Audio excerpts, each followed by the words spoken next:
Hello friends, Vishnu Shalini latest review.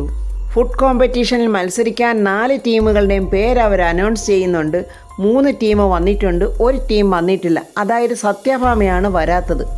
അമ്മയും ഞങ്ങളെല്ലാവരും ചേർന്ന് പുറപ്പെട്ടതാണല്ലോ, എന്തുകൊണ്ട് അമ്മ ഇങ്ങ് എത്തിയില്ല? വിഷ്ണു ആകെ സങ്കടത്തിലാണ്. വിഷ്ണു പെട്ടെന്ന് സത്യാമ്മയ്ക്ക് ഫോൺ ചെയ്ത് നോക്കുവാണ്.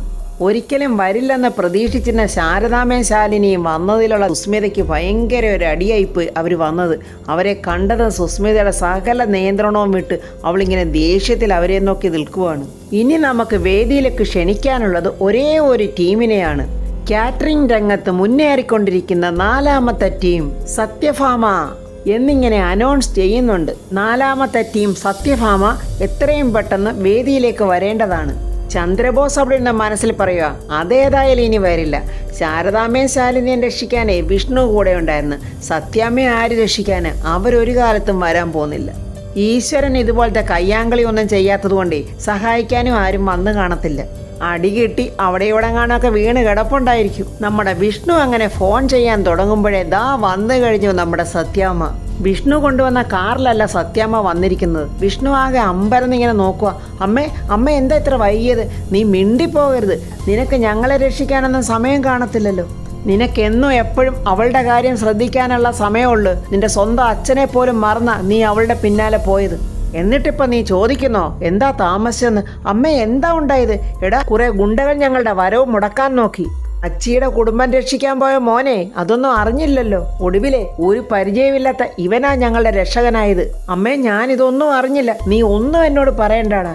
അന്യ ആൾക്കാർ കാണിക്കുന്ന സഹായം പോലും സ്വന്തം മകനിൽ നിന്ന് കിട്ടുന്നില്ലെങ്കിൽ പിന്നെ എന്തിനാടാ എനിക്കിങ്ങനൊരു മകൻ? ഈ മത്സരം കഴിയുന്നത് വരെ നീ എൻ്റെ കൺമുന്നിൽ വന്നു പോകരുത്. അല്ല, നീ അങ്ങോട്ട് വന്നാൽ എനിക്ക് മത്സരം പൂർത്തിയാക്കാൻ കഴിഞ്ഞെന്ന് വരില്ല. നിന്റെ അച്ഛന് വേണ്ടിയേ എനിക്കിത് ചെയ്യേണ്ട അവസ്ഥ വന്നുപോയി. അല്ലെങ്കിൽ ഈ സത്യഭാമയെ അറിയാമല്ലോ നിനക്ക്. ഈ നിമിഷം ഞാനിവിടെ നിന്ന് ഇറങ്ങിപ്പോയാനെ. നൂർജഹാൻ പറയുന്ന സത്യാമ്മേ, മത്സരത്തിന് സമയമായി, ബാ നമുക്ക് പോകാം. സത്യാമ്മ വീണ്ടും പറയുക, വിഷ്ണു നീ എൻ്റെ കൺമുന്നിൽ വന്നു പോയേക്കരുത്. സത്യാമ്മയുടെ ആട്ടും തൂപ്പും കേട്ട് വിഷമിച്ച് നിൽക്കുന്ന വിഷ്ണുവിനെ സഹതാപത്തോടെ നമ്മുടെ അനൂപ് നോക്കുവാണ്. സത്യഭാമ ആ ഹാളിലോട്ട് എത്തിയപ്പോഴേ പെട്ടെന്ന് ശ്യാമ കണ്ടിട്ട് വിളിച്ചു പറയുന്നു, സത്യഭാമ എത്തി. അങ്ങനെ സത്യഭാമയും ടീമിനെയും കൂടെ കണ്ടു കഴിഞ്ഞപ്പോഴത്തേക്ക് സുസ്മിതയുടെ ബാക്കിയുള്ള കിളിയും കൂടെ പോയി. അവളിൽ നിന്നും വിയർക്കാൻ തുടങ്ങി. അതുപോലെ തന്നെ ചന്ദ്രബോസും അന്തം വിട്ട് കുന്തം വിഴുങ്ങിയ പോലെ അവൻ അങ്ങോട്ടും ഇങ്ങോട്ടും അടിവില്ലി വീണ പെരിച്ചാഴിയെ പോലെ നോക്കിയിരിക്കുവാണ്. അങ്ങനെ സത്യഭാമയും ടീമും അവർക്കായിട്ട് ഒതുക്കി വെച്ചിരുന്ന സീറ്റിൽ പോയി നിൽക്കുവാണ്. സുസ്മിത സങ്കടത്തോടെ ചന്ദ്രബോസിനെ നോക്കുന്നു. ചന്ദ്രബോസ് സുസ്മിതയോട് എന്ത് പറയണമെന്നറിയാതെ ചന്ദ്രബോസും ഇങ്ങനെ പരുങ്ങുവാണ്. സാബു വർഗീസ് എഴുന്നേറ്റ് പറയുന്നു, ഈ നിൽക്കുന്നവരാരും നിസാരക്കാരല്ല. ജീവിതത്തിന്റെ പല ഘട്ടങ്ങളിൽ പാചകത്തിന്റെ മഹത്വം മനസ്സിലാക്കി വിജയക്കൊടി പാറിച്ചവരാണ്. ഈ മത്സരത്തിൽ പങ്കെടുക്കുന്ന എല്ലാ ടീം അംഗങ്ങൾക്കും കമ്പനി ചെയർമാൻ എന്ന നിലയിൽ എൻ്റെ വിജയാശംസകൾ നേരുന്നു. ഈ മത്സരത്തിന് 2 റൗണ്ടുകളാണുള്ളത്. ആദ്യത്തെ റൗണ്ട് നോർത്ത് ഇന്ത്യൻ ഫുഡാണ്. അത് ഏത് വേണമെന്ന് മത്സരാർത്ഥികൾ തന്നെ സെലക്ട് ചെയ്യാം. 2ാമത്തെ റൗണ്ട് കേരള ട്രഡീഷണൽ ഫുഡാണ്. അതും നിങ്ങൾക്കിഷ്ടമുള്ളത് സെലക്ട് ചെയ്യാവുന്നതാണ്. വിധികർത്താവായ രേഖാ മേഡം നിങ്ങളുടെ ഓരോ റൗണ്ടിനും മാർക്കിടും. 10ൽ 5 മാർക്കിന് മുകളിൽ മാർക്കുള്ളവർക്കായിരിക്കും 2ാം റൗണ്ടിലേക്ക് സെലക്ഷൻ കിട്ടുന്നത്. 5 വരെ കൗണ്ട് ഓൺ ചെയ്യും.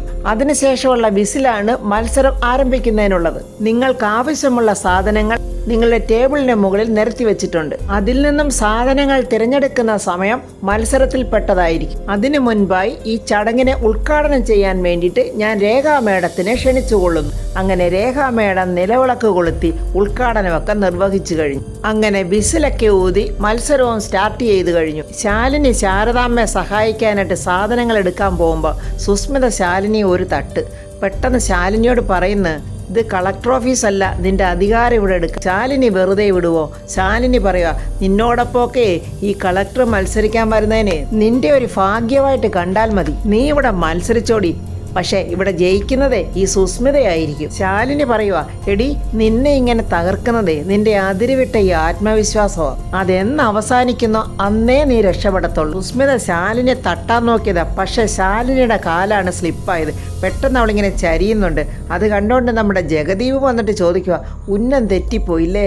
ഞാൻ കണ്ടായിരുന്നു. ജഗദീപിനെ അവൾ വഴക്ക് പറയുന്നുണ്ട്. ജഗദീപ് പറയാ, എൻ്റെ സുസു, ഇവിടെ വേണ്ടത് കയ്യാങ്കളിയല്ല, ബുദ്ധിയാണ്. ശക്തിക്ക് 2ാം സ്ഥാനമേ ഉള്ളൂ. ഉള്ളു. അത് നീ ആദ്യം മനസ്സിലാക്ക്. എനിക്കറിയാം എന്ത് ചെയ്യണോന്ന്. നീ ഇവിടെ നിൽക്കണ്ട, പോടാവണെന്ന് എന്നും പറഞ്ഞ് ജഗദീപനെ അവൾ ആട്ടി ഓടിക്കുവാണ്. നീ ഒരു കാലത്ത് നന്നാകത്തില്ലടി എന്ന് പറഞ്ഞിട്ട് ജഗദീപ് അവന്റെ സീറ്റിൽ പോയി അങ്ങിരുന്നു. സുസ്മിത ശ്യാമയോട് ചെന്ന് പറയുക, നിന്റെ കുഞ്ഞേച്ചിക്ക് കുറച്ച് എല്ലുമൂപ്പുണ്ട്, പക്ഷെ അത് എൻ്റെ അടുത്ത് എടുക്കരുതെന്ന് പറഞ്ഞേര്. എന്നെ അവൾക്ക് ശരിക്കും അറിയില്ല, നന്നായിട്ടറിയാം എൻ്റെ കുഞ്ഞേച്ചിക്ക് നിന്നെ. അതുകൊണ്ടാണ് നിന്റെ ഒരടവ് എൻ്റെ കുഞ്ഞേച്ചിയുടെ അടുത്ത് ഫലിക്കാത്തത്. എടി ശ്യാമേ, നിന്റെ നാവാട്ടം നിർത്തിക്കോ. നിന്റെ കൊച്ചെ എൻ്റെ കൈവെള്ളയിലാണെന്ന് നീ ഓർത്തോണം. അങ്ങനെ നമ്മുടെ മത്സരാർത്ഥികളൊക്കെ സാധനങ്ങളൊക്കെ പെട്ടെന്ന് പെറുക്കിയെടുത്ത് ഓരോന്ന് കട്ട് ചെയ്യുകയും സ്റ്റൗ കത്തിക്കുകയും ഒക്കെ ചെയ്യുന്നുണ്ട്. സത്യാമ്മ പച്ചക്കറികൾ കട്ട് ചെയ്യുന്നു, ശാന്ത കടായിലിട്ട് അതെല്ലാം ഇളക്കുന്നു. അങ്ങനെ ഓരോന്നും അവിടെ നടന്നുകൊണ്ടിരിക്കുക. ഓരോരുത്തരും മിന്നൽ വേഗത്തിലാണ് ഓരോ പണികൾ ചെയ്യുന്നതും പച്ചക്കറികളൊക്കെ ഇങ്ങനെ വഴറ്റുന്നതും ഒക്കെ ഭയങ്കര സ്പീഡിലാണ്. ശാലിനി ശാരദാമ്മയോട് പറയുന്നു, സുസ്മിത രണ്ടും കൽപ്പിച്ചാ വന്നിരിക്കുന്നത്.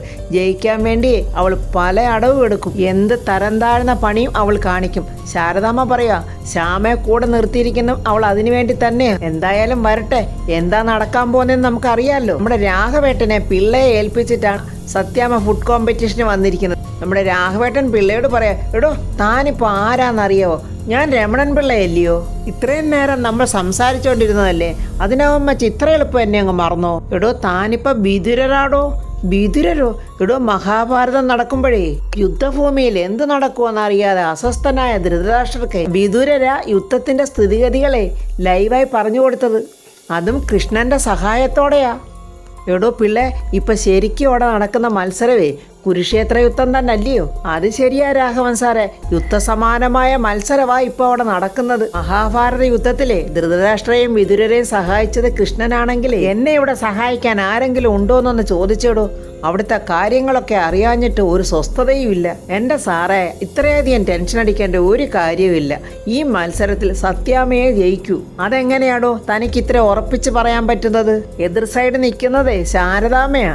ഓർമ്മ വെച്ച നാള് മുതലേ അടുക്കളയിലും ചായക്കടയിലും ഒക്കെ വ്യത്യസ്തമായ പലഹാരങ്ങൾ ഉണ്ടാക്കി തഴമ്പിച്ച കയ്യാ ശാരദാമ്മയുടേത്. അങ്ങനെ എളുപ്പത്തിലൊന്നും ശാരദാമ്മയെ ആർക്കും പരാജയപ്പെടുത്താൻ പറ്റില്ല. എൻ്റെ സാറേ, സാറ് കുറച്ചു മുമ്പ് എന്നെ മഹാഭാരതത്തിലെ വിതുരരാക്കിയെങ്കിലും ശരിക്കും ഞാനിവിടെ കാണിച്ചിരിക്കുന്നത് ശകുനിയുടെ ബുദ്ധിയാ. ശാരദാമ്മയുടെ എല്ലാ കഴിവുകൾക്കും പിന്നിൽ നിന്ന് പ്രവർത്തിക്കുന്ന കൈയാണ് ശാന്തയുടെ എന്ന് വെച്ചാൽ ശാരദാമ്മയുടെ എല്ലാ തന്ത്രങ്ങളും അറിയാവുന്ന ആള്. അതുകൊണ്ടാ ശാന്തയെ ഞാൻ രണ്ടാമതും പോയി വിളിച്ചോണ്ട് വന്നത്. ഒരേ കളരിയിലുള്ളവർ തങ്ങളിൽ ഏറ്റുമുട്ടട്ടെ. എങ്ങനെയുണ്ട് സാറേ എൻ്റെ ബുദ്ധി? അതുകൊണ്ട് എൻ്റെ പൊന്നു രാഘവൻ സാറേ, ഒരു സംശയം വേണ്ട, ജയിക്കുന്നത് നമ്മൾ തന്നെ ആയിരിക്കും. എന്നാലുവേ അവിടുത്തെ കാര്യങ്ങൾ അറിയാഞ്ഞിട്ട് ഒരു സമാധാനവും ഇല്ലടോ പിള്ളേ. താൻ അവരോടൊന്ന് ഫോൺ ചെയ്ത് ചോദിച്ചോടോ അവിടുത്തെ വിവരങ്ങൾ. സാറേ, സത്യാമ്മയോടും ശാന്തയോടും വിളിച്ച് ചോദിക്കാൻ പറ്റത്തില്ല. പിന്നുള്ളത് പൊന്നിയും നൂർജഹാനുമാ. ഞാൻ അവരോടൊന്ന് വിളിച്ച് ചോദിക്കട്ടെ. അല്ല, ഇത്രയും ഓർമ്മക്കുറവുള്ള ആളെ ഇത് ചികിത്സിക്കാൻ വേണ്ടി തന്നെ ആണല്ലോ നമ്മൾ ഈ മത്സരത്തിൽ പങ്കെടുക്കുന്നത് തന്നെ. ഇതിനകത്തെങ്ങനെയാ കുരുക്ഷേത്ര യുദ്ധവും വിതുരരും ജ്ഞാനദൃഷ്ടിയും ഒക്കെ ഇങ്ങനെ വന്നത്? അപ്പോൾ അതൊക്കെ ഓർത്തെടുക്കാൻ ഒരു കുഴപ്പവും ഇല്ലല്ലോ. എടോ പിള്ളേ, ഈ ന്യൂസ് ചാനൽ കാണിക്കുന്ന ലൈവൊക്കെ കണ്ടുപിടിച്ച് തന്നെ കൃഷ്ണനും വിതുരരും ഒക്കെ ആടും. അല്ലെങ്കിൽ ആ ഹസ്തിനാപുരത്ത് കാത്തിരിക്കുന്ന അന്ധനായ ധൃതരാഷ്ട്രക്ക് കാണാൻ പറ്റുമോ? ഇന്ന് കാണുന്ന ഓരോന്നും നമ്മുടെ മുന്നോറുകൾ കാണിച്ചു വെച്ച ഓരോ കാര്യങ്ങളാ. പാചക മത്സരം അവിടെ തകർത്ത് നടക്കുവാണ്. ശാരദാമ്മ സത്യാമ്മയെ നോക്കുന്നുണ്ട്, സത്യാമ്മയെ ഓട്ടക്കണ്ണിട്ട് ശാരദാമ്മയെ നോക്കുന്നുണ്ട്. സുസ്മിത ഇടയ്ക്ക് മൊബൈൽ ഓൺ ചെയ്ത് കുക്കറിയുടെ എല്ലാം നോക്കി പഠിക്കുന്നുണ്ട്. ശ്യാമ പറയുന്നു, സുസ്മിത ഇത് വളരെ മോശമാകട്ടോ. ഒരു മോശമില്ല, നീ മര്യാദയ്ക്ക് അവിടെ നിന്നാൽ മതി. ഞാൻ പറയുന്ന സാധനങ്ങളൊക്കെ ഇങ്ങോട്ട് എടുത്തു താടി. ഓരോരുത്തരും മത്സരം വന്നാൽ തകർത്ത് പിടിച്ചുള്ള മത്സരമാണ്. സവാളയുള്ളിയും തക്കാളിയൊക്കെ ഇട്ട് ഓരോരുത്തർ വഴറ്റുന്ന, പനീരും മസാലയൊക്കെ ഇട്ട് വഴറ്റുന്ന, അങ്ങനെ പലവിധമായ വഴറ്റുകൾ തന്നെ അവിടെ നടക്കുവാണ്. ഇതിലാര് ജയിക്കുമെന്നുള്ള പ്രതീക്ഷയോടെ ആകാംക്ഷയോടെയും ഓഡിയൻസൊക്കെ ഇങ്ങനെ നോക്കിയിരിക്കുവാണ്. അപ്പോഴൊരു വിസിൽ ശബ്ദവും ഒരു അനൗൺസ്മെൻറ്റും കേൾക്കാം. ആദ്യത്തെ റൗണ്ട് തീരാറായി എന്നുള്ള സമയത്തെയാണ് നിങ്ങളെ അറിയിച്ചിരിക്കുന്നത്. ഇനി വെറും 2 മിനിറ്റ് മാത്രം. ഇനി അടുത്ത വിസിൽ ശബ്ദം കേൾക്കുമ്പോൾ ആദ്യത്തെ റൗണ്ടിൻ്റെ മത്സരം ഇവിടെ അവസാനിക്കും. ആദ്യ റൗണ്ടിൽ കിട്ടിയ മാർക്കിൻ്റെ അടിസ്ഥാനത്തിൽ മാത്രമായിരിക്കും രണ്ടാം റൗണ്ട് മത്സരത്തിലേക്ക് കടക്കാൻ സാധിക്കുന്നത്. സുസ്മിത ചന്ദ്രബോസിനെ എല്ലാം ഓക്കെ എന്നിങ്ങനെ കൈകൊണ്ട് കാണിക്കുന്നു. ചന്ദ്രബോസും വലിയ സന്തോഷത്തിൽ അങ്ങനെ ഇരിക്കുവാണ്. ഒരാൾ പച്ച കളറാണെങ്കിൽ ഒരാൾ മഞ്ഞ കളർ, ഒരാൾ ചുവപ്പ് കളർ, ഇങ്ങനെ പല കളറിലുള്ള ഡിഷുകളാണ് ഇവിടെ ഉണ്ടാക്കിയിരിക്കുന്നത്. ഓരോരുത്തരും ഉണ്ടാക്കിയ കറികളൊക്കെ ഇങ്ങനെ ഓരോ ബൗളിലായിട്ട് ഒഴിച്ചു വെക്കുക. അങ്ങനെ ആദ്യ റൗണ്ട് മത്സരം ഇവിടെ അവസാനിച്ചിരിക്കുന്നു എന്നുള്ള അനൗൺസ്മെന്റും മുഴങ്ങിക്കഴിഞ്ഞു. ഇനി മാർക്കിടുന്ന ചടങ്ങാണ്. അതിനായി പാചകം അടുക്കളയിൽ നിന്നും അരങ്ങത്തേക്ക് കൊണ്ടുവന്ന് TV ഷോയിലൂടെ ശ്രദ്ധേയമാക്കിയ രേഖാ മേഡത്തെ ഞാൻ ക്ഷണിച്ചുകൊള്ളുന്നു എന്നോട് അനൗൺസ്മെന്റ് കഴിഞ്ഞു. സദസ്സിലാകെ കയ്യടിയൊക്കെ മുഴങ്ങുന്നുണ്ട്. രേഖാ മേഡം പറയുന്നു, ഞാൻ നിങ്ങളുടെ ഓരോരുത്തരുടെ അടുത്ത് വരും. നിങ്ങൾ ഉണ്ടാക്കിയത് എന്താണെന്ന് നിങ്ങൾ തന്നെ എന്നോട് പറയുകയും വേണം. നിങ്ങളുടെ സ്വന്തം പേരും എന്നോട് പറയണം.